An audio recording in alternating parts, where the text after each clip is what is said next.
मैं यहाँ बालाजी तिरुपति बालाजी दर्शन के लिए आई हूँ और मैंने टिकट भी ले लिया, रिसिप्ट भी ले लिया। Just shut up! Just shut up! Just shut up! और मैंने दर्शन के अगर मंदिरों से काम पूरे होते भैया तो पुजारी अपने बच्चों को विदेश क्यों भेजता पढ़ने के लिए? मंदिरों से अगर काम पूरे होते, मंदिरों से अगर बीमारियां ठीक होती तो पुजारी एम्स में इलाज क्यों कराते? पुजारियों के बच्चे शुरू से लेकर ऊपर तक की डाइट अच्छी क्यों रखते? वो हाइजीनिक से क्यों बचते? वो वायरस बैक्टीरिया से क्यों बच के रहते?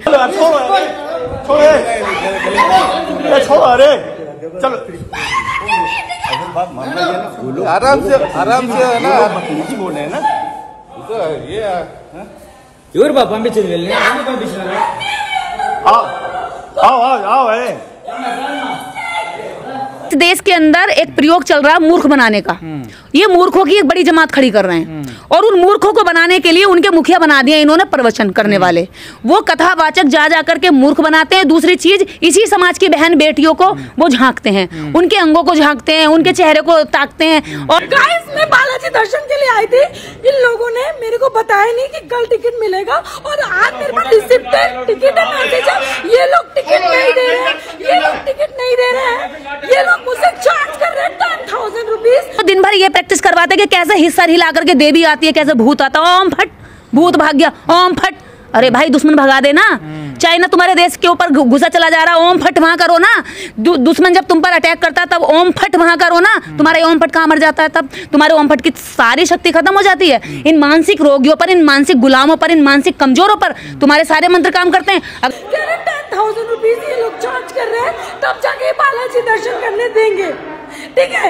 और ये इस तरह से बस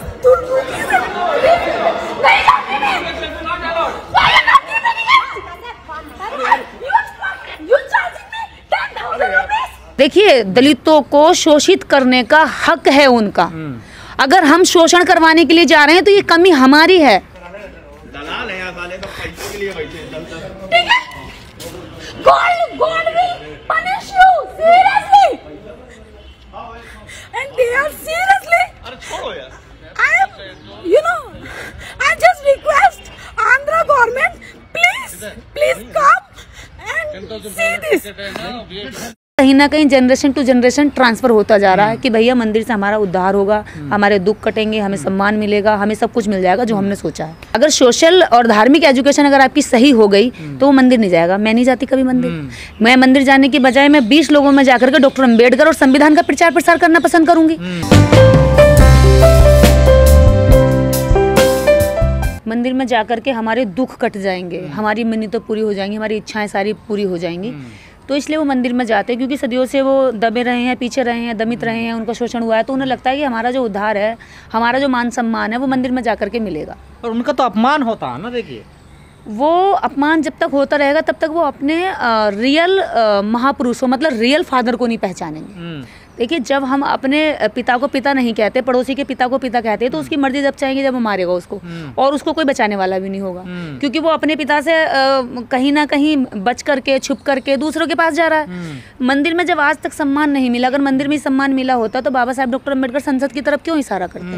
डॉक्टर अम्बेडकर संसद के लिए इतनी मेहनत क्यों करते और शिक्षा के लिए वो लंदन तक क्यों जाते?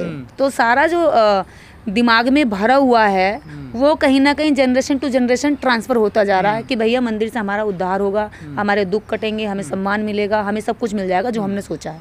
लेकिन एक दलित समाज की अभिनेत्री हैं, पढ़ी लिखी हैं, अर्चना गौतम, आपने भी देखा होगा सोशल मीडिया पे बड़ा उनका वीडियो वायरल हो रहा है। वो तिरुपति के मंदिर में गई हैं, उनसे वहाँ ज़्यादा पैसे मांगे जा रहे हैं, उन्हें धक्का मारा जा रहा, वो चीख रही हैं, चिल्ला रही हैं, कह रहा मेरा अपमान किया जा रहा। वो तो पढ़ी लिखी हैं, सभ्य हैं। पढ़े लिखे का मतलब ये नहीं है आपने एकेडमिक एजुकेशन ली है, लेकिन सोशल और धार्मिक एजुकेशन अभी भी आपकी जीरो है। अगर सोशल और धार्मिक एजुकेशन अगर आपकी सही हो गई तो वो मंदिर नहीं जाएगा। मैं नहीं जाती कभी मंदिर। मैं मंदिर जाने की बजाय मैं 20 लोगों में जाकर के डॉक्टर अम्बेडकर और संविधान का प्रचार प्रसार करना पसंद करूंगी। मैं मंदिर में जाकर के 10,000 रुपये की रसीद कटाऊंगी। मैं 10,000 रुपये गाड़ी में पेट्रोल डाल करके 10 गाँव में अलग अलग जाकर के सावित्रीबाई फुले और उनके महापुरुषों के बारे में जानकारी दूंगी। तो ये सही रास्ता। आपको नहीं लगता वो जो वीडियो वायरल हो रही है उसको देखते हुए प्रशासन को कार्रवाई करनी चाहिए? जो तिरुपति मंदिर के जो भी लोग हैं, जो भी वहाँ के लोग हैं, उन पर कैसे कर सकते हैं कार्रवाई? देखिए, दलितों को शोषित करने का हक है उनका। अगर हम शोषण करवाने के लिए जा रहे हैं तो ये कमी हमारी है। हम तो कह रहे हैं कि आप जब मंदिर जा रहे हैं और आपको एक बार अपमानित करके भगा दिया, तो आप वहाँ से संदेश दीजिए ना कि यहाँ तो अभी भी दलित माना जा रहा। जब हम 21वीं सदी में जी रहे हैं, जब हम अच्छे कपड़े पहन रहे हैं, अच्छे जूते पहन रहे हैं, अच्छा खाना खा रहे हैं, गोरे दिख रहे हैं, साफ सुथरे दिख रहे हैं, बालों में भी चमक है हमारे, हम आप जैसा कैश भी जमा कर रहे हैं। जो दूसरे लोग 10,000 रुपये की पर्ची कटा रहे हैं उन्होंने भी कटाई, उसके बावजूद भी नहीं एंट्री करने दी और धक्का और मारा। तो ये जब उनको दिख रहा है कि भाई ये लोग हमारे फ्री के केवल क्या हैं, कस्टमर हैं, ये पैसे देंगे और बदले में अगर हम इन्हें अपमानित भी करेंगे तब भी आएंगे, तो अर्चना गौतम को संदेश देना चाहिए था। हालांकि अभी उसकी बुद्धि का इतना विकास नहीं हुआ है, मुझे लगता है। एक्टर बन जाना या किसी फील्ड में आगे निकल जाना इसका मतलब ये नहीं कि वो सामाजिक शिक्षा भी उन्होंने ले ली है, उनको वहाँ से संदेश देना चाहिए। चुनाव भी लड़ी है, चुनाव की तो बात भैया आप छोड़ ही दो। पार्टियां जो चुनाव लड़वाती हैं वो ऐसे ही लोगों को लड़वाती हैं। नहीं, जाना पहचाना चेहरा, मैं इसलिए कह रहा हूँ ना, उनका भी अपमान किया गया, बताइए मंदिर में। तो जब अब ये तो समाज को सोच लेना चाहिए ना कि जाना पहचाना चेहरा और पैसे वाला चेहरा, तो ये खुद समझ लेती। जब हमारे महामहिम राष्ट्रपति जी को मंदिर में नहीं घुसने दिया, तो तुम उनसे ज्यादा जाना माना चेहरा नहीं हो ना, तुम उनसे तो ज्यादा पैसे वाली नहीं हो ना, उनसे ज्यादा तो बड़े पद पर नहीं हो, तो तुम्हें कैसे मंदिर में घुसने देंगे? जब इन्हीं मंदिरों में महामहिम राष्ट्रपति जी जाते हैं अपने पद पर होते हुए, तो उन्हें मंदिर से निकाल दिया जाता है। कहते हैं कि आप संवैधानिक दायरे में होकर संवैधानिक के हिसाब से आप भले ही राष्ट्रपति हैं, लेकिन हमारे धर्म ग्रंथों के अनुसार आप अछूत हैं, शूद्र हैं, नीच हैं, और आप मंदिर के अंदर प्रवेश नहीं कर सकते। तो सीढ़ी पे बैठकर उन्हें पूजा करनी पड़ी। लोग दलित मंदिरों में जाते हैं, उनका अपमान होता है, वो मार खाते हैं, उन लोगों के लिए आपका क्या कहना है? मैं तो उन लोगों से एक ही बात कहूंगी कि मंदिर जाकर के अपना समय बर्बाद करने की बजाय महापुरुषों को पढ़ लो, मंदिर की जरूरत ही नहीं पड़ेगी। मंदिर की जरूरत नहीं पड़ेगी? नहीं पड़ेगी, मुझे जरूरत नहीं पड़ेगी। लोग कहते हैं कि बाबा साहब भी गए थे मंदिर में। बाबा साहब ने मंदिर गए थे, बाबा साहब का मतलब ये नहीं था कि वहां जाकर हाथ जोड़कर उनसे कुछ मन्नतें मांगने गए थे। वो समानता का, राइट टू इक्वालिटी, कि भाई जिस स्थान पर आप जा सकते हो उस स्थान पर ये भी जा सकता है, जिस स्थान पर सवर्ण जा सकता है उस स्थान पर अवर्ण भी जा सकता है। जहाँ आप उनको अछूत कह रहे हैं, छूने से भी घबरा रहे हैं, वो लोग भी मंदिर जा सकते हैं। और अगर वास्तव में उसमें भगवान होते या वहाँ से मन्नतें पूरी होती या वहाँ से हमारी इच्छाएं कंप्लीट होती, तो मुझे नहीं लगता कि आज तक ये दलित शोषित आज तक गुलाम ही बने रहते। अगर मंदिरों से ही हो तो मैं तो मंदिर पे अगर 1 लाख का भी चढ़ावा चढ़ेगा ना, मैं ऐसे मंदिर में जाकर के चढ़ावा चढ़ाने को तैयार हूँ कि इस देश के अंदर शूद्रों को, वंचितों को, शोषितों को और महिलाओं को और ऐसे मिशनरी लोगों को जो देश को सही रास्ते पे ले जा सकते हैं, वो संसद की सारी कुर्सियों पर बैठे हूँ। तो अगर मेरी 1 लाख में भी ये मिन्नत पूरी हो तो मैं 1 लाख रुपए देने को तैयार हूँ। इसके लिए चाहे मुझे कितने भी पैसे और आगे को बढ़ाने पड़े, मैं वो भी देने को तैयार हूँ। कोई ऐसा अगर मंदिर है तो मुझे बताइए, मैं उसी मंदिर में जाकर चढ़ावा चढ़ा दूँ। तो क्या मंदिर में बस पैसे की वैल्यू रह गई है? जैसे वो बार बार वीडियो में कह रही है कि 10,000 मांग रहे हैं, ये मैंने तो टिकट भी ले लिया। फिर भी देखिए, वो मंदिर नहीं है, वो दुकान है पुजारी की। आप उसको मंदिर क्यों बोलते हैं? ये सब पुजारियों की दुकान है। यस, ये दुकानें हैं। नाई का पैसा, नाई अपनी दुकान पे बाल काटता है, वो नाई की दुकान है। मोची चप्पल सिलता है, वो मोची की दुकान है। सुनार सोना बेचता है, वो सुनार की दुकान है। और एक ये दुकान ऐसी है जहाँ से कुछ मतलब आपको मिलने की कोई उम्मीद ही नहीं है, पीढ़ियां दर पीढ़ियां मिलने की कोई उम्मीद नहीं है, लेकिन देकर जाओ। पहले जाने की पहले उन्होंने रसीद कटाई है। वो कह रही है, चिल्ला रही है, रो रही है। मैं तो कह रही हूँ ऐसी महिला ये समाज पर कलंक है, जाकर कहीं डूब के मर जा। अगर तेरे को मंदिर ही जाकर के सब कुछ मिलना होता तो बाबा साहब डॉक्टर अंबेडकर संविधान में हिंदू कोड बिल की क्यों जिद करते, क्यों मंत्री पद से इस्तीफा देते?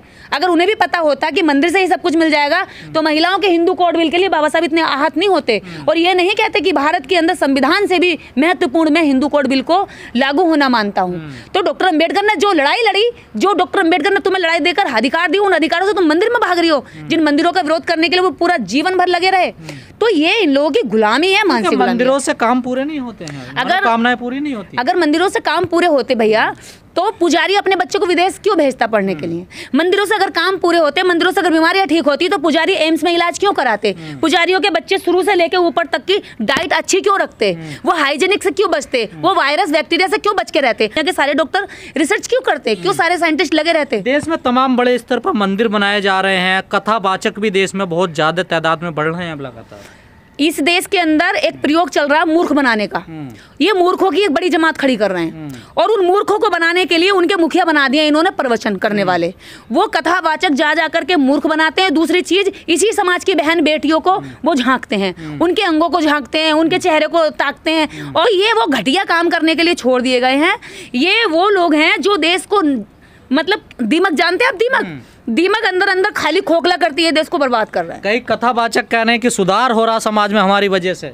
उनकी वजह से क्या सुधार हो रहा है? उनकी वजह से दुनिया भर के बलात्कारों के केस बढ़ रहे हैं। वो दिन भर नशे की प्रैक्टिस करवाते हैं लोगों से, वो दिन भर ये प्रैक्टिस करवाते हैं कि कैसे हिस्सा हिला करके देवी आती है, कैसे भूत आता है, ओम फट भूत भाग गया, ओम फट।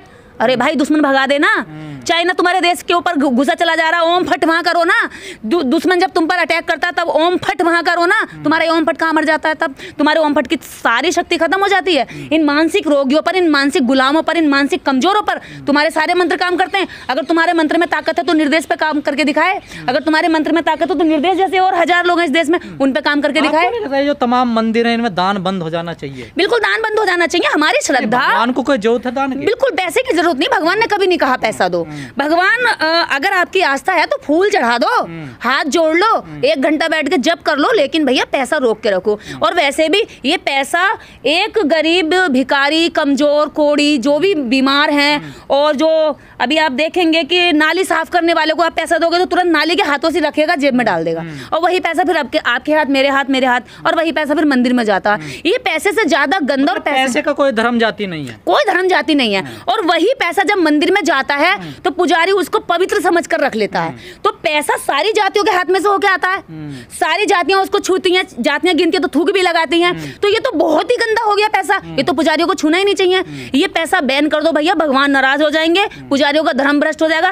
पैसा देना बंद कर दो, आप बाकी फूल पत्ती जो भी आप चढ़ा के आओ, घास वो चढ़ा दो, जिससे भगवान खुश हो जाएं। पैसे से पुजारी खुश होता है। अब आपको तय करना है कि पुजारी खुश करना है, भगवान खुश करना। भगवान नाराज होंगे, भगवान नहीं चाहते तुम्हारी कमाई का पैसा लेना। अगर भगवान को खुश करना है तो आपको वहां जाने की भी जरूरत नहीं, अपने घर में बैठ कर